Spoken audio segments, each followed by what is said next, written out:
What up, y'all? So I'm back, and everybody want this video. Everybody want to know why I quit trucking. So, number one reason why I quit trucking.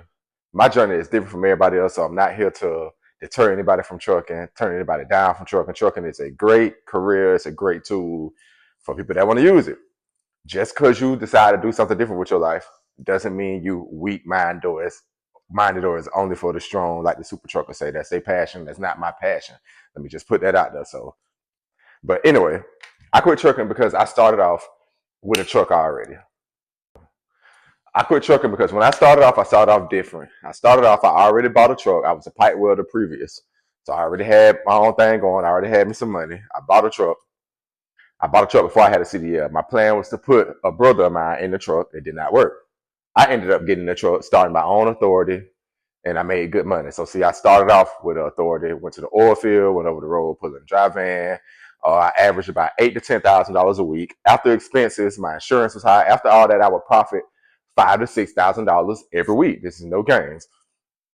So, and about the end of 2022, the industry got pretty slow, and that 5,000 to 6,000 range profiting turned into about 5,000 to 6,000 gross, only profiting about 2,000.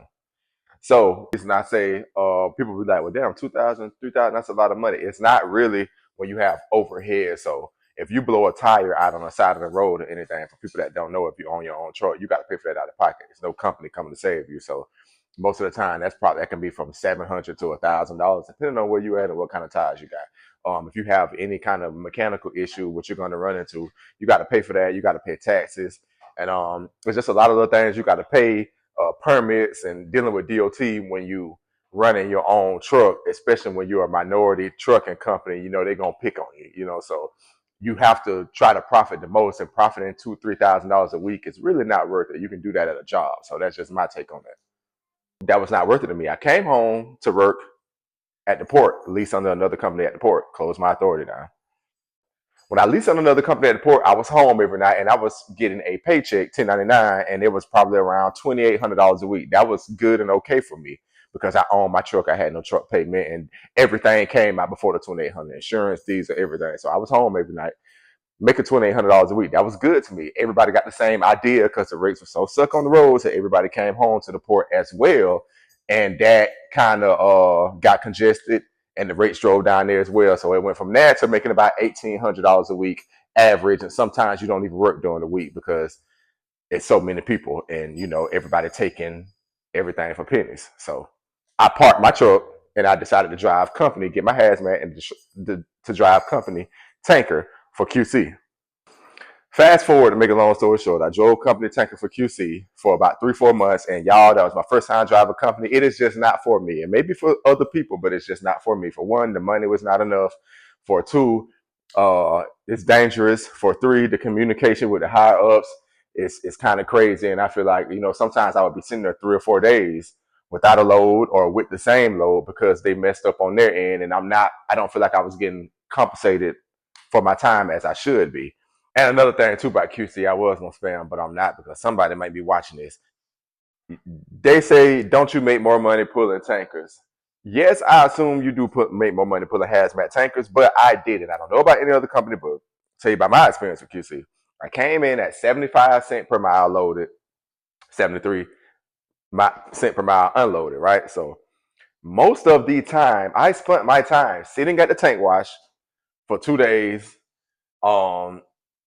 Getting rejected from a load from a shipper because of the temperature, maybe the broker and the dispatcher and the regional manager did not communicate properly on the temperature. Let's just say the shipper may say the load has to be 150 degrees and they tell me it has to be 110 degrees. So I pull up at 110 and the shipper rejects me, and then the dispatcher will be like, just go put it on the steam, which is get it heated up at the tank wash, and just go back tomorrow. They didn't communicate with the shipper. I pull back up to the shipper tomorrow. The shipper is like, oh no, we don't. You got to schedule your appointment for Monday. And I tell the dispatcher that, and you know how the dispatchers is. Oh no, just go back tomorrow. So I spent a lot of time doing that. It was not worth it to me.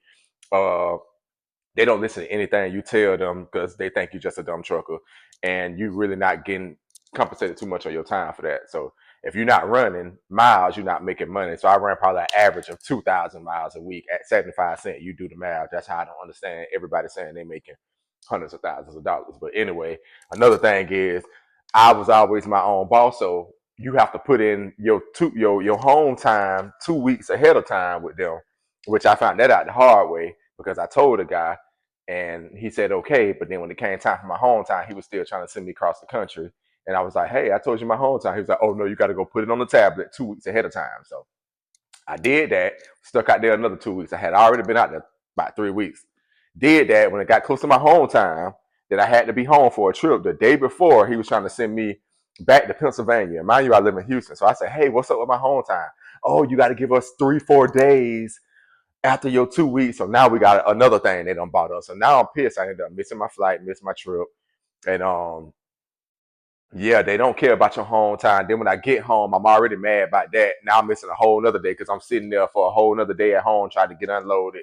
They going home on the weekend and they just, like I say, they don't care. And you get home for 2 days, they already calling you, try to send you back out. So I did not like that. When I wanted to come home, I felt like I had to call and beg them to come home to my family. And that just didn't work for me. And then when I told them I needed to be home, they played games in my home time. So that did not work for me. The money wasn't enough. I averaged, sometimes I get a check for 700. I think my second check was like $700. My fourth one was like 900. I say my third one was probably 1100. Then I got one 1400. If I got 16 paychecks from them, the highest one I got one was 2,000. That was because I ran a load that I picked up on the weekend from the previous week that delivered on Monday. So average with those guys is about fucking $700 to $1,400. So you're not really making no money pulling tanker with them, but they will hire you without any experience. So just to throw that out there, because a lot of people keep asking about that. I did not make any money with them. I probably could have did better Ubering at home. So yeah, that just wasn't for me. So I feel like if I'm over the road and I'm sitting out there $100, $150 a day for that, it doesn't add up to me. That's just me, and the life that I built for myself, that doesn't work for me. It may work for some other people. Again, I'm not down at it, but that is why I quit the company driving. I can't do that on top of all of the sitting around. The companies don't really care about you. You're just another number. Bad health issues, eating the bad food on the road. I like to go to the gym and work out. Yeah, so that's why I quit. It's not really a bad thing with it, but it's just not enough money for me and it's too slow. And don't let anybody tell you if you want to quit. Don't let these super truckers tell you it's for the weak minded. They're weak minded because they're not strong minded enough to try something different. So if you want to know about other trades and things, like I say, I was making $3,000-4,000 a week as a structural welder, and anybody can do that, learn to do that in a couple of weeks, and you can travel the road, get paid, and do the same exact thing with a trade. So don't get stuck in one field. And like I said, if you need some help, you can hit me up. I can show you different things. I'm going back to welding. I got other things going on. That is why I quit trucking. I don't down in trucking. I love trucking. If the rates pick back up, I may buy another truck or two and put some drivers in it. Who knows? But salute to all y'all super truckers. I wish y'all great luck. And yeah. Another thing as well too, the insurance is high, the diesel got high. It's too many middlemen in the middle. Some people do good because they have direct contracts, direct freight. You don't hear those guys complaining and talking. They've been trucking for 30 years. They got probably 2, 3, 4 trucks, and they run the same lane with the same people they've been dealing with. Their rates don't get cut. If it did, it's not really affecting them. If you're doing that, salute to you. I wish I could have got to that level. It would have been different, but that just wasn't my case.